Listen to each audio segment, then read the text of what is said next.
ఒకనాడు వ్యాస మహర్షి మహాభారతాన్ని రచించాలని అనుకున్నాడు. అప్పుడు ఎవరైతే బాగా రాయగలరు అనుకుంటుండగా, తప్పులు లేకుండా రాయగలిగేవారు ఎవరు అనుకుంటుండగా బ్రహ్మదేవుడు గణేశుని పేరు చెప్పాడు. అప్పుడు వేదవ్యాసుడు గణేశుణ్ణి ప్రార్థించి, నేను చెప్పే మహాభారత కథను నువ్వు వ్రాయాలి అని అడిగాడు. అప్పుడు గణేశుడు ఒక షరతు పెట్టాడు. ఒక్కసారి నేను రాయడం మొదలు పెడితే నువ్వు మాట్లాడడం ఆపకూడదు.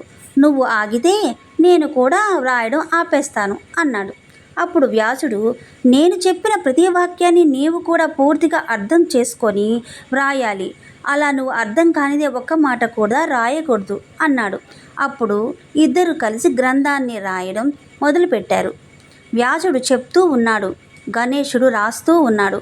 ఎక్కడైనా గణేశుడు ఆపుతాడేమోనని గణేశుడు, వ్యాసుడు చెప్పడం ఆపుతాడేమోనని గణేశుడు అనుకుంటున్నారు. ఇంతలో గణేశుడు రాసే వేగానికి తను రాసే కలం అంటే పెన్ను విరిగిపోయింది.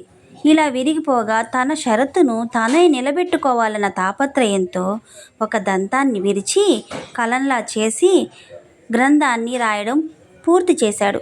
ఇలా గ్రంథాన్ని పూర్తి చేసిన తర్వాత ఒక దంతాన్ని విరిచి గ్రంథం రాయడం వలన ఏకదంతుడు అనే పేరు వచ్చింది గణేశుడికి. సబ్స్క్రైబ్.